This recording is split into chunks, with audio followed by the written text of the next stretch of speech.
বুকের উপর থেকে শাড়ির আঁচলটা টান দিতেই আমি কেমন যেন কেঁপে উঠলাম। হাত দিয়ে শাড়ির আঁচলটা আটকাতে চেয়েও আটকালাম না। আমার চোখের কোণে পানি এসে গেল। মুখটা লাল বর্ণ ধারণ করেছে। গোলাপি কালারের লিপস্টিক দেওয়া ঠোঁট জোড়া যেন কাঁপছে। দেখেই লিপস্টিকের উষ্ণ ছোঁয়া নেয়ার জন্য মনটা ব্যাকুল হয়ে উঠছে, ছেলেটার বোঝা যাচ্ছে। কিন্তু ওর দরকার আমার শরীর, কারণ আমাকে এক রাতের জন্য ভাড়া করেছে। দেখতে খুব সুন্দর আমার সব, যে কোন পুরুষের দেখলেই জাগবে।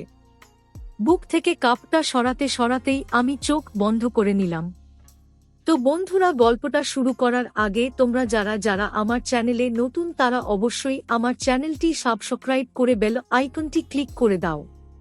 ছেলেটা আমার সাথে সব করতেই যাবে, ঠিক তখনই আমার ফোনে একটা কল আসলো। আমি বললাম, কিছু যদি মনে না করেন ফোনটা ধরতে পারি। সে বলল, আরো কোন জায়গায় কন্টাক্ট রেখেছিস নাকি? সেখানে থেকে কি ফোন দিয়েছে? আমি বেশ করুণ চোখে তার দিকে তাকালাম। সে বলল, আচ্ছা ধর ফোন, তবে আমার সামনে কথা বলতে হবে। আমি ফোন ধরতেই ওপাশ থেকে আমার বোন বলল, আপু তুমি কখন আসবে?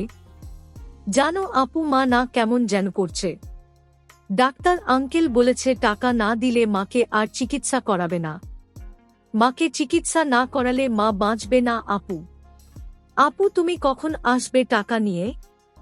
আমি বললাম, হ্যাঁ আমার কলিজার টুকরা বোন, আমি না অনেক বড় একটা কাজ করছি। কাজটা শেষ হলেই তোর জন্য চকলেট আর মায়ের চিকিৎসার টাকা নিয়ে আসব। আর আমার ময়না পাখিটা এখনো ঘুমায়নি কেন? আর হ্যাঁ শ্রীমা, আজকেও কি তোর কোমরের বাম সাইডের ব্যথা উঠেছিল? হ্যাঁ আপু, দুপুরে অনেক পেন করছিল। যে ওষুধটা এনে দিয়েছিলে না তুমি, সেটা খেয়ে ভালো হয়ে গেছে। আচ্ছা আপু, তুমি কি কাজ করো? আমিও করব। আমরা দুই বোন মিলে যদি কাজ করি তাহলে মা তাড়াতাড়ি সুস্থ হয়ে যাবে, তাই না? আপু বলো না, তুমি কি এমন বড় কাজ করছো? দুই বোন মিলে কাজ করব। আমাকে করতে দেবে তো? আমার চোখ দিয়ে পানি বেরিয়ে পড়ল, যাকে বলে চাপা কান্না। চোখের পানি মুছতে মুছতে বললাম, না আমার ময়না পাখিটার কাজ করতে হবে না। চুপ, আর কোন দিন কাজ করার কথাও বলবি না। আমি কি মরে গেছি? তুই কান্না করছিস কেন? তুই একদম কাঁদবি না। আপু তুমি কখন আসবে? জানো না তোমার গলা জড়িয়ে না ঘুমালে আমার ঘুম হয় না। ময়না পাখি, রাগ করো না। আজকে রাতে যে আমার ময়না পাখিটার সাথে ঘুমাতে পারবো না। আজ সারা রাত কাজ করব, তা না হলে যে টাকা পাবো না। আপু ভালো মেয়েরা রাত জেগে কাজ করে না? মা বলতো না যে ভালো মেয়েরা সন্ধ্যার পর বাড়ির বাহিরে থাকে না? তুমি কেন বাহিরে থাকবে? আপু তুমি কষ্ট পেজো না, জানো আজ আমার টিচার ক্লাস থেকে বের করে দিয়েছে। বলেছে তুমি নাকি খারাপ কাজ করো, তাই আমাকে পড়াবে না। আমি বলেছি আমার আপু দুনিয়ার শ্রেষ্ঠ আপু। আমার আপু সত্যি অনেক ভালো আপু। আমি ঠিক বলেছি না বল আপু? তোমার ময়না পাখি ঠিক বলেছে। আপু যখন তোমার নামে কেউ পচা কথা বলছে না, তখন না আমার খুব কষ্ট হয়েছে আপু। তুমি কখন আসবে? তুমি রাতে যদি না আসো তাহলে আমি খাব না। বোন আমার, তুমি খেয়ে নাও, আমি রাতেই আসব কেমন? এখন কাজ করতে হবে। কথাটা বলেই ফোনটা রেখে দিলাম। ছেলেটি বিছানায় এক কোণায় বসে কথাগুলো শুনল। আমি বললাম, ক্ষমা করবেন, ছোট বোনটার সাথে কথা বলতে গিয়ে লেট হয়ে গেল। কি করব বলেন, বোনটার কিডনির সমস্যা। আচ্ছা বাদ দেন, রাত 10টা বাজে, কি করবেন করেন। কথাটা বলে শাড়িটা খুলতে লাগলাম। বন্ধুরা তোমরা কিন্তু আমাকে মোটেই ভালোবাসো না দেখছি, এখনো আমার চ্যানেলটি সাবস্ক্রাইব করোনি কেন? জলদি জলদি আমার চ্যানেলটা সাবস্ক্রাইব করে বেল আইকনটি ক্লিক করে দাও, নাহলে এরকম দারুণ সব গল্প তোমাদের সাথে শেয়ার করব কি করে। ছেলেটা আমার খোলা শাড়িটা ফ্লোর থেকে নিয়ে কুচি করে পরিয়ে দিল আর রুম থেকে বের হয়ে যেতে লাগলো। তখন আমি বললাম, কি হলো, কিছু করবেন না? আপনার আজ যা মন তাই করতে পারেন, কোন বাধা দেব না, কিন্তু প্লিজ 10,000 টাকার কম দেবেন না। কোথায় যাচ্ছেন আপনি? ছেলেটি এগিয়ে এসে আমার গালে ঠাস ঠাস করে চট বসিয়ে দিল। আমি মাথা নিচু করে কেঁদে ফেললাম। সে বলল, এই মেয়ে তোর মতন মেয়ের সাথে আমি রাত কাটাতে পারবো না। কথাটা শুনে আমার মাথায় যেন বাজ ভেঙে পড়ল। চোখের পানি মুছতে মুছতে বললাম, আমাকে কি পছন্দ হয়নি? প্লিজ আপনার যা মন তাই করুন। আমার টাকাটা খুব প্রয়োজন।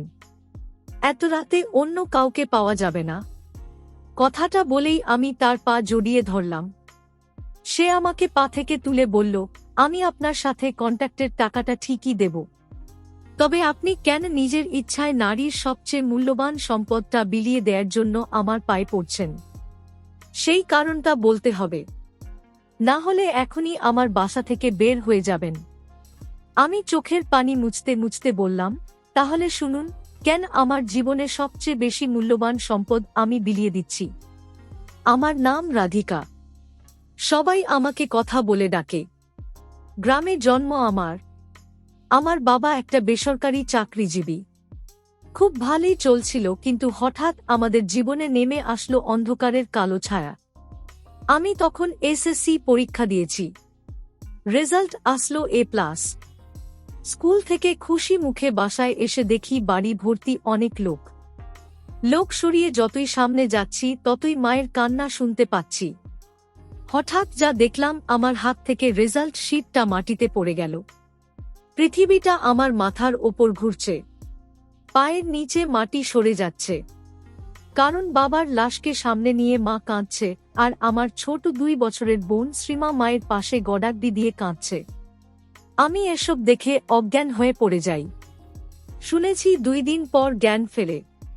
বাবাকে শেষ দেখাটাও দেখতে পাইনি। কাকারা চক্রান্ত করে বাড়ি ছাড়া করে। শহরে এসে টিউশন করে কোন মতে অনার্সটা কমপ্লিট করি। কত জায়গায় চাকরি খুঁজেছি, পাইনি।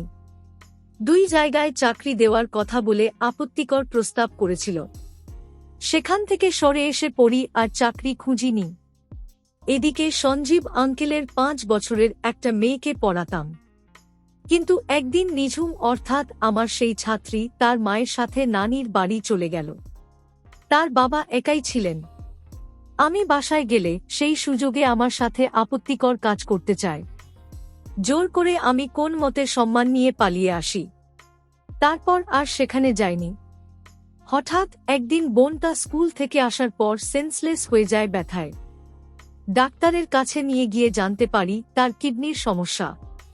6 মাসের মাঝে কিডনির প্রতিস্থাপন করতে হবে, নইলে ছোট বোনটা আর বাঁচবে না।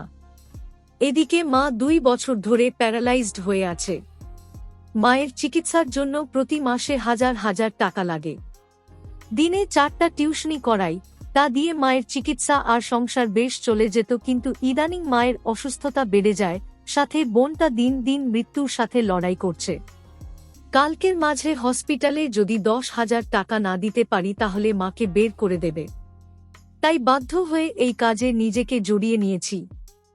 আর আমার শরীরে প্রথম স্পর্শকারী আপনি।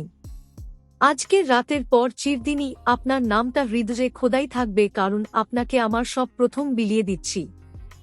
এখন তো সব শুনলেন, এখন আমার গায়ে আপনি আপনার ছাপ লাগিয়ে দিতে পারেন। কোন আফসোস নেই।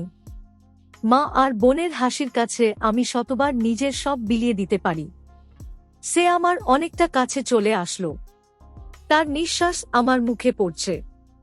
আমার ঠোঁট জোড়া কাঁপছে। চোখের কোণ থেকে পানি গড়িয়ে পড়ছে। ছেলেটি খপ করে আমার শাড়ির আঁচলটা ধরে ফেলল, আর শাড়ির আঁচলটা টান দিয়ে আমার মাথায় তুলে দিল। আমি বেশ অবাক হলাম। আমি তাকে বললাম, আজ রাতের জন্য আমি আপনার। আমার সাথে যা মন চায় করুন। কাছে আসুন। আমি তার গায়ে স্পর্শ করতেই ধাক্কা দিয়ে ফেলে দিল আমাকে, আর বলল, আপনাকে না বললাম আপনার সাথে আমি কিছু করতে পারবো না? আপনি তো আমাকে কন্ট্যাক্ট করেছেন 1 রাতের জন্য। আচ্ছা, আমার সাথে কন্ট্যাক্ট করার টাকাটা দেবেন তো?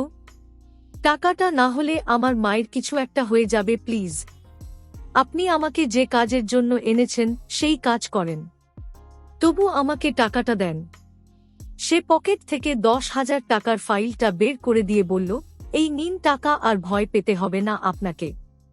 সে বলল, একটা কথা বলবো। আমি বললাম, বলুন, কি বলবেন? সে বলল, আপনি কি সারা জীবনের জন্য আমার হয়ে থাকতে পারবেন? এ কি বলছেন? একটা মুখে নেওয়া ও পাপ। আমরা ভোগের পাত্রী, যত পারেন ভোগ করেন, তারপর টিস্যুর মতন ব্যবহার করে ছুঁড়ে ফেলে দেন। আমাদের কাউকে ভালোবাসাটাও অন্যায়।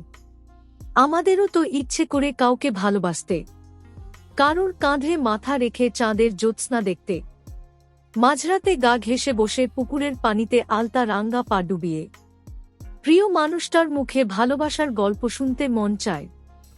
একটা ছোট্ট সংসার করতে, যে সংসারে সবকিছুর অভাব থাকলেও থাকবে না কোনো ভালোবাসার অভাব। কিন্তু এসব স্বপ্ন দেখি নিছক বোকামি। আমার ছোট বোন কি বলেছিল শুনেছেন? আমার ছোট বোনটাকে নাকি তার টিচার স্কুল থেকে বের করে দিয়েছে। কেন জানেন? সেই স্কুলের শিক্ষিকা হচ্ছেন সঞ্জীব আঙ্কেলের স্ত্রী, আর সঞ্জীব আঙ্কেল সেই দিনের ঘটনা উল্টো করে বলেছিল তার স্ত্রীকে। নিশি আন্টি জানে যে আমি তার স্বামীর সাথে খারাপ কাজ করতে চেয়েছিলাম। শুনেন, আপনার যদি মন চায় আমাকে ভোগ করার যা ইচ্ছা তাই করতে পারেন, যেভাবে ইচ্ছা হয় নিজের ইচ্ছা মেটাতে পারেন। আজকের রাতে আমি চাই না আমার অনিশ্চিত জীবনের সাথে আপনাকে জড়াতে। জানেন, আজ আমি খারাপ না হয়েও এই অন্ধ সমাজের কাছে খারাপ।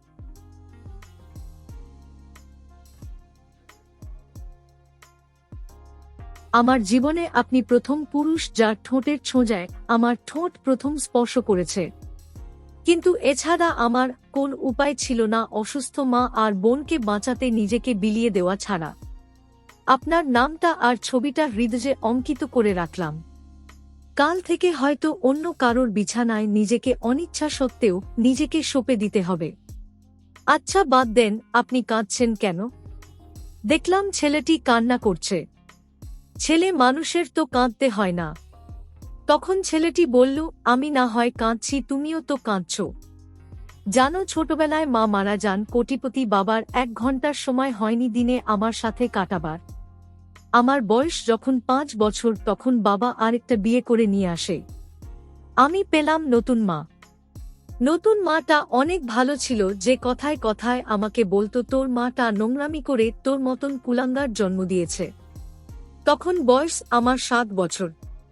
একটু একটু বুঝতে শিখেছি। বাবার সাথে কোন কথা বলতাম না।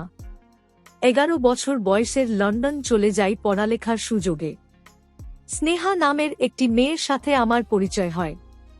সেখান থেকে ভালো লাগা, তারপর ভালোবাসা। মনে করেছিলাম তাকে আঁকড়ে ধরেই নিজের কষ্টগুলো ভুলে থাকব। কিন্তু না, সেও আমাকে ব্যবহার করেছিল। আজ তার বিয়ে। আজকের রাতেই তার ফুলশয্যা। জানেন, তাকে এতটা ভালোবাসতাম। তার জন্য কত মেয়েকে ইগনোর করেছি। কখনো কারোর দিকে তাকাতাম না, কিন্তু সে কি করল, অন্য ছেলেকে বিয়ে করে নিল। তাই মনের ক্ষোভে ভেবেছিলাম যদি আজকের রাতটা কারো সাথে কাটানো যায়, কষ্টটা যদি একটু কম হয়। তাই আপনার সাথে দেখা এবং এই পর্যন্ত আসা। তবে আপনার মতো আমিও জীবনের প্রথম আপনার উষ্ণ ঠোঁটের ছোঁয়া পেলাম। আচ্ছা, আপনি কি সারা জীবনের জন্য আমার হয়ে থাকবেন? আমি চোখের পানি মুছে বললাম, পারি, এক শর্তে। তাহলে আমাকে সারা জীবন ভালোবাসতে হবে। সে কিছু না বলে শক্ত করে জড়িয়ে ধরল। মনে হচ্ছে এই পাওয়া যেন পরম সুখের পাওয়া, পরম সৌভাগ্যের পাওয়া। দৈহিক মিলনের মাঝে সুখ আছে, সেটা আজ বুঝতে পারলাম। ওর সাথে রাতটা কাটিয়ে আলতো করে তার কপালে চুমু দিলাম। জীবনের শ্রেষ্ঠ রাতটি পার করে দিলাম দুজনে একসাথে। পরের দিন সকালে বাসায় গিয়ে মায়ের চিকিৎসা এবং শ্রীমার চিকিৎসার সবকিছু ব্যবস্থা করলাম। 6 মাস পর সবকিছুই ঠিকঠাক। সবাই এখন সুস্থ। মোটামুটি খুব জমকালোভাবেই বিয়েটা হয়ে গেল। আজ আমাদের বাসর রাত। সে আমাকে কাছে টেনে দ্বিতীয়বারের মতো আমার ঠোঁটে তার উষ্ণ ছোঁয়া দিল, আর পরম ভালোবাসা দিয়ে আমাকে কাছে টেনে নিয়ে একেবারে নিজের সাথে মিশিয়ে নিল। বন্ধুরা, কেমন লাগলো আমার আজকের গল্পটি?